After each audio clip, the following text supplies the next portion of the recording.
Relations Deputy Minister Luwellyn has assured international election observers that South Africa does not have any no-go areas. He was briefing the SADC Observer Team yesterday on the country's safety and security. Some members of the SADC Election Observer Team had concerns following media reports of xenophobia in certain communities across the country. He described those incidents as pure criminal activities that won't have a bearing on the elections. Well, to discuss this further, I'm now joined in studio by Olufunto Akinduro, who is the head of elections and political processes from the Electoral Institute for Sustainable Democracy in Africa. Thanks so much for joining us. Welcome to the program. Thanks so much for having me. All right, so these elections being watched by many. South Africa has a history of free and fair elections over time and relatively incident-free. And I just wonder what the role would be of international election observers. Well, it's interesting. People assume that you observe elections when there's a problem. Yeah. But that's not the role of international observers. We don't go looking for problems. International election observation is pretty much part of the international human rights framework. So I would say it's just part of the process of monitoring human rights issues, because election in itself, it's a human rights issue. So that's one way to look at it. But it's also another way to also show the support of the international community for a country and also for an electoral process, and to help to contribute to building confidence for the citizens of the country. Because it's one thing when you go out and you can see, okay, people who are not interested in the outcome are here just to see how we're going about it.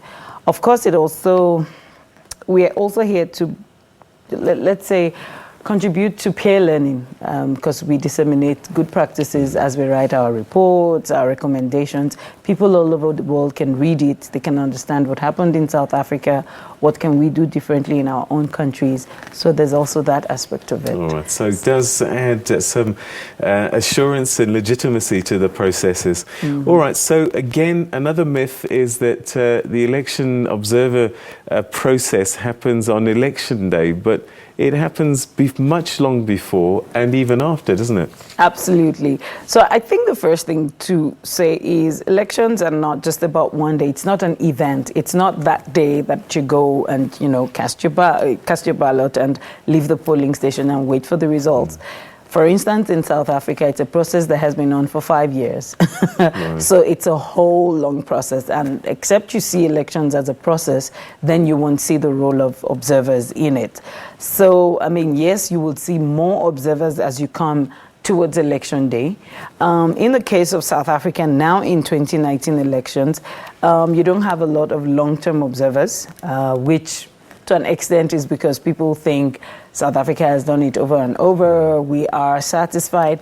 But there's also the monetary part of it, because for you to keep observers on the ground for 3 months or 6 months is a lot. So you have to prioritize which countries would require such long-term observation. So I've seen countries that have had observers for 6 months, even 1 year. I've seen that before. All right, so, things like the voters' roll really are the basis of free and fair elections, and that's prepared and sort of compiled long before. How do observers assure themselves that this voters' roll is complete and it's safe? That's an interesting one. Voter registration, like you said, is really the foundation of the process, because that's where you determine who gets an opportunity to be there. So in some countries, observers are present. For instance, for us as ISA, last year we were present in Mozambique during the voters' registration for the municipal elections. This year we are supporting citizen observers to do that same thing without an international presence. So it's an important part. For South Africa, we didn't deploy observers, but we have been in touch with the IEC, and we are actually in a process of understanding some of the issues that went into the voters' registration process. As observers, part of our methodology is to consult stakeholders when we come. And we've been very much in touch with the IEC, because that's the space where you can talk about the voters' registration. Of course, if anyone has followed issues around what happened since 2016 on the voters registration, for us as ISA, it's also been an area we've been trying to follow critically to see how much progress has the IEC made in terms of capturing those addresses and complying with the court's orders as far as the voters registration is concerned. So here in South Africa, we didn't deploy observers physically during the registration process, but our headquarters is here, and we've been quite involved in that. In other countries, we will deploy observers to see physically how that process is going on. How are the electoral laws and other legislation in South Africa designed for observers? Do they guide you what you're allowed and not allowed to do? And your experiences in other countries, do you often say, hang on, this law cannot apply to us? We have international observer protocols that supersede these laws. Okay. I'm trying to see. I'm trying to see where to start. Should I start from the laws of a country or the principles governing international observation? So for us as ISA, we are endorsers of the Declaration of Principles on International Election Observation, which is a set of guidelines that were adopted at the UN in 2005. Other groups are part of that: the European Union, the African Union itself, I believe ECOWAS. SADC is not an endorser.